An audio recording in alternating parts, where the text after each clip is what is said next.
You can be great at scheduling, tracking KPIs, and writing flawless project plans. But the moment you're expected to lead people, everything changes. Welcome to the Project Management Masterclass, the show where project leaders are made. This platform exists for one reason. Tools don't deliver projects, people do. That's why the Power Skills Academy was created, to help project professionals master the skills that actually move the needle. Emotional intelligence, communication, collaborative leadership, and strategic thinking. The skills that elevate your influence and make people want to follow your lead. If you ever thought, what am I missing? This is your answer. Visit www.developpowerskills.com. The link is in the description. Now, here's your host, Brittany Wilkins.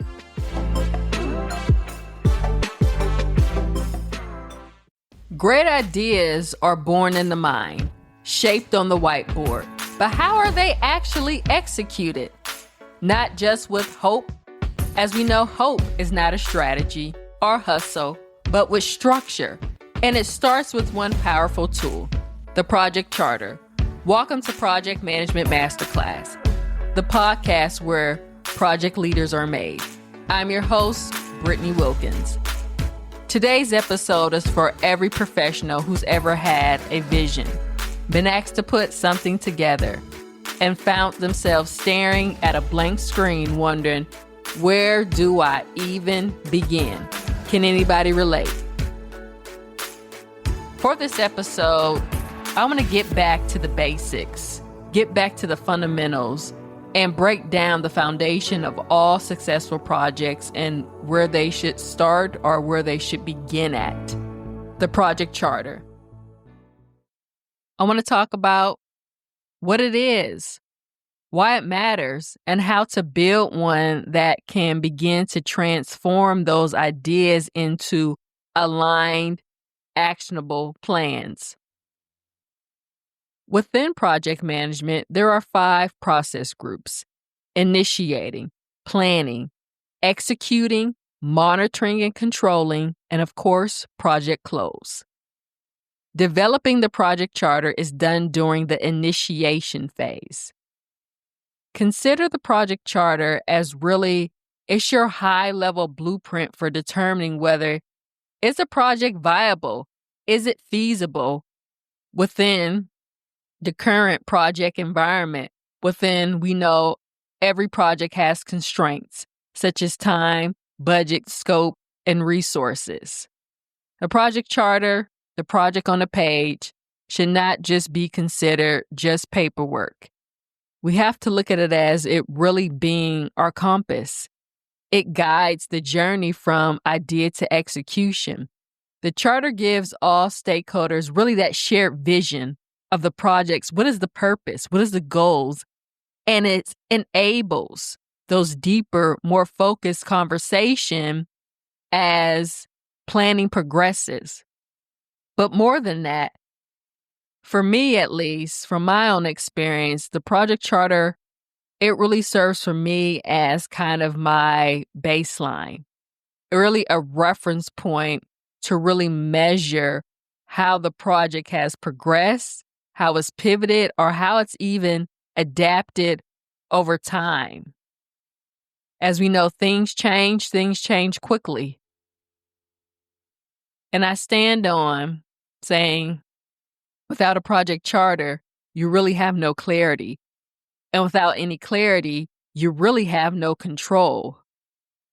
So now that I've kind of talked about, what a project charter is and why it matters, I want to walk through just 9 essential components and our information that can be used to develop a project charter.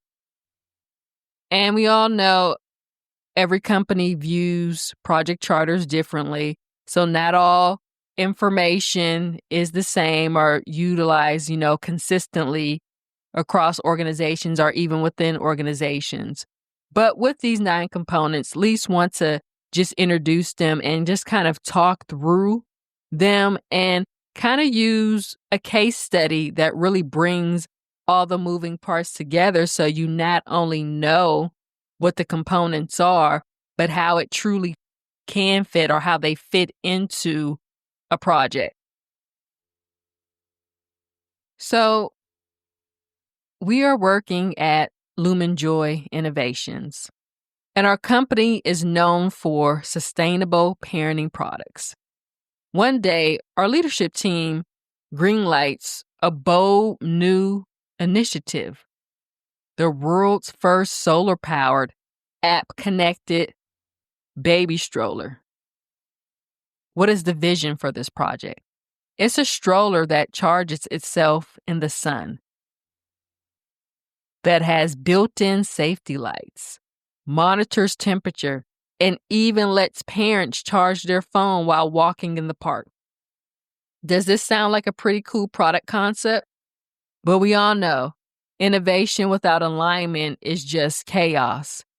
And we know in all our years working at Lumen Joy, chaos is the norm for us. But we need to get this concept to organized chaos. So what really is our first task?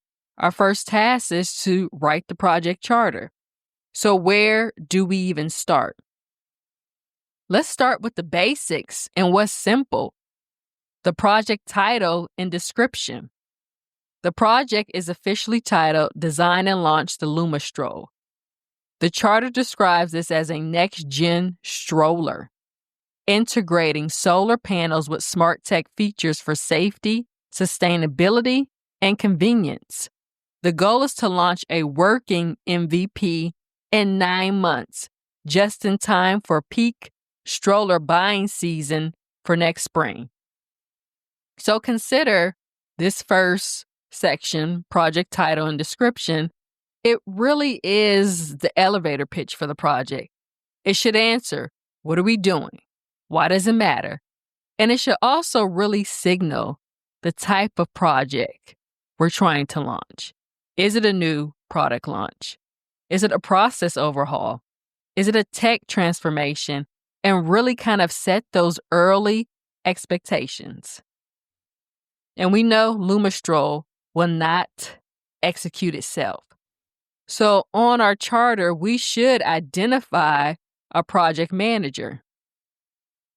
I'm over capacity. So LumaStroll project will be led by Jennifer, as she's appointed the project manager with authority over vendor decisions and $25,000 in discretionary spending. She'll lead coordination across product design, engineering, marketing, and compliance. A key note here, her authority is clearly stated. This means there's no second guessing or overstepping later. Now, in my experiences in leading projects at Lumen Joy, I've always been brought in to the middle of a project and always had to establish and work to influence people without having necessarily that authority or what exactly am I tasked to do. So when we're writing a charter, let's not skip this. Let's really think through, do we even have the resource capacity to even launch one more project? And also, too, we want to empower our project managers and make their role very clear to everyone involved. Why is this important? Because it prevents delays, political games, and unnecessary bottlenecks that don't need to be there. So, what makes this project feasible? What makes it feasible is really identifying and explaining what is the business case, what is the value. For our project, the one that Jennifer's leading, the charter highlights a $150,000 development cost with projections to generate $750,000 in first-year revenue. The market research supports the concept. 76% of parents surveyed want eco-conscious gear that works with their digital lifestyle.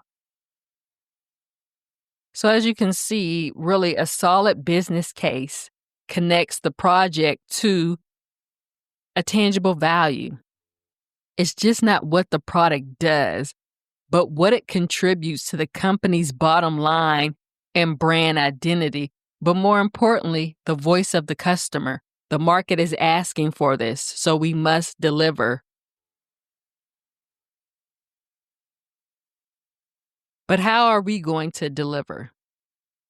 Well, we know Jennifer can't execute this in a silo or a vacuum. So on our project charter, we need to identify those resources who are pre-assigned. Jennifer has a small dream team assembled consisting of a product designer, a procurement lead, a contract electrical engineer, and a marketing specialist to prep for launch. This team being established very early on it creates and establishes that clarity, which is used to kind of build that momentum. Everybody know who's in and who's who. But in addition to the charter, the next exercise would be to further develop a RACI. Because we know, when projects first kick off, teams, they start off small, but they may grow in team members as the project evolves, or there may be things that come up where we need those additional resources and subject matter experts. The project charter is very critical and is very important to at least identify. And we won't know probably all of this up front, but do our best to identify those stakeholder requirements. For the Lumenstro, our stakeholders want solar panels that charge even in partial sunlight, a USB-C port for phones, app integration, lightweight, foldable design, and compliance with safety laws like CPSIA. The requirements reflect both innovation and reality, as we're balancing really those aspirational features with non-negotiable safety and regulatory constraints. So a well-written charter should capture both dreams and deal breakers, and you can also break this out to say what for this MVP, as the product we know may evolve over time, what is in scope, and then what is out of scope. Or you could look at it, what is a must to have? What is a nice to have? Those type of things when you're thinking about those early requirements. Next on our project charter, in addition to knowing what the stakeholder requirements are, what are those key deliverables? So some of the key deliverables we can list on our charter for the Lumenstro is a working stroller prototype with built-in electronics, mobile app for all applications, sustainable packaging, and 200 pilot units for a soft launch. These key deliverables that you list on the project charter, these are really the receipt for the project. These are the things that stakeholders expect to see. And if it's not listed here, it's probably not in scope, or at least not yet. And I think it's important as we identify those stakeholder requirements and those key deliverables, kind of also too, in addition to the project charter, have, in addition to the RACI, really a stakeholder matrix, identifying all the stakeholders. And what I like to do is I not only identify all the stakeholders, their level of influence, but also too, when did the stakeholder come into the project? Because stakeholders come and go from projects, again, as things evolve, resources get moved around, things change. So I always like to pinpoint and document when a new stakeholder comes in, is that when did this stakeholder come in? What phase of the project? Because as I look back at the charter as my baseline and as things change, I'm able to determine, well, why did it change? And was the influence of the change by the stakeholder who had came into the project as we kicked and launched it off? Now, for every project, it's great to at least document some assumptions just to start, and these assumptions may change over time. So for the Lumistro, some of our key assumptions could be panel suppliers meet efficiency needs. App Store approval won't delay launch. Parents are comfortable using tech-enabled baby gear.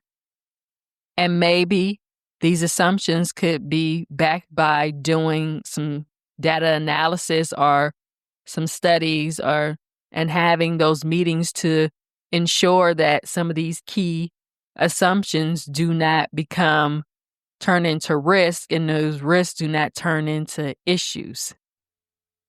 And again, we know no project can be easily executed because there are always constraints, no matter what project, how small or big. So for our project, our major constraints that are documented on our project charter is that our budget is only $150K. We must launch this by February 1. The product must pass US and Europe safety certifications, and it must comply with data privacy laws like COPPA and GDPR. Yeah. And I also like to do, when I'm, in addition to the charter, I kind of do my assumptions and constraints side by side in an Excel spreadsheet, based upon each of the constraints. I like to have another column that writes out necessarily the assumptions, and then kind of what's the action or the task to kind of get over if I see any hurdles early on to really get over that. But then also too, as the project kicks off and as we're progressing, we should set, or at least have, and identify and document some clear, measurable objectives or KPIs that the team, sets these clear metrics to track progress. So for us, on our project charter for the Lumistro, we can document some of our objectives as we would like to have a functional prototype in 6 months, 95% focused group satisfaction, 70% less battery waste than competitors, 5,000 plus waitlist signups for pre-launch. And as you can see, these many different components or information you put onto, you begin to kind of brainstorm with your team. These really kind of help to kind of create that master project plan that okay, these are the things that I need to accomplish in the next 6 to 9 months. Then as you work to develop this plan, obviously I like to document approval requirements. What are those approvals that are needed? Maybe from our vice president of product, director of legal, procurement, compliance. Again, this could probably tie back to those stakeholder requirements and those key stakeholders and what is their level of influence and those approvals needed, but having that information early on so we don't miss any key stakeholder or any information that they may have that could directly impact the project in a negative way. Every project has constraints, but every project also has risks. And so I think it's important, whether it's documented on a charter or if it's documented in a risk cube or another document, it's important that we early on identify what are the risks for this project. So for the Lumistro, we know solar performance issues in cloudy weather is one risk. Regulatory delays, safety certification failures, and really a big risk here is parents perceiving the tech as unsafe or gimmicky. Again, we're just trying to infuse more technology and more apps and gather more data on consumer buying habits now we're trying to do that through a use of a solar powered stroller. So what does this charter do? Now that we've kind of walked through some of the elements, some of the components and some of the elements and information, again, it goes back to it aligns people. It definitely aligns people around a common vision and a common purpose aligned and attined to the broader strategic initiatives and goals of the organization. It helps to level set expectations because sometimes I think, we're in team meetings, we're talking to each other, but we're not talking with each other. Or sometimes we're talking past each other. So sometimes the project charter clearly helps to communicate and spell out those expectations. It aligns people because every project is an investment and people can clearly see how the money being invested, what it ties to, and they can see all the information as well as the outcomes. And it really it builds a bridge from vision to execution. And it gives the project really a center of gravity. And I've had to get back to kind of the fundamentals of utilizing project charters because when you're choosing speed and you're trying to be agile, oftentimes a lot of information is not getting documented because you're trying to execute, you're in a high stakes project environment and you're just trying to deliver and get things done. And oftentimes in my head and my mind, I have the project charter. I know what the business case is, and I think I can clearly articulate it. I know how much the project cost. I know who are the resources I need, stakeholders, yada, yada, yada. But again, there is so much information in organizations, whether small or large, being flowed back and forth. And again, it really does truly center everybody because you ever notice, at least for me, oftentimes I have to repeat or share information continuously because again, people are just very busy and just bogged down with other things is that sometimes the details of projects can get lost, and that's why we can always bring people back to the project charter. So as I wrap up today's episode, and hopefully this was helpful to not only just talk about the 9 components, but just to kind of walk through, like I said, a case study example so that it kind of helps to kind of, tie it together. But I would take away, these key things, from the episode is that every project starts with clarity. It should start with clarity, not chaos. Or if it starts with chaos, then we have to get it to that state I like to call organized chaos. The project charter should help to move ideas from what if to what's next. It creates alignment before the work begins, ensuring everyone is driving toward the same destination. The charter is more than a document. It is really a compass. It defines the why, names the who, and outlines the what. It keeps your team focused, your stakeholders informed, and your execution really grounded. And I think simplicity wins. A project charter doesn't need to be complicated. It just needs to be clear. The best charters are 1 to 3 pages max. Mine, I tend to like to have just 1-pagers, but they're packed with vision, constraints, objectives, and accountability. And again, you can choose what's relevant and what's not relevant to show. Empowerment starts with authority. By clearly stating who leads and what decisions they can make, the charter gives the project manager that real power to act and removes any confusion before it starts. And it's important to revisit, revise, and realign. The charter isn't a one and done file. I truly see it as a living baseline. We use it as a guide to really guide the conversations, to manage the change, and to course correct as the project evolves. So whether you're building a stroller, a software tool, or a social impact program, it all starts with a charter. So if this episode has helped you, would you do me a favor? Would you share it with a fellow builder? Because project success doesn't just happen, it is designed. Thanks for listening to the Project Management Masterclass.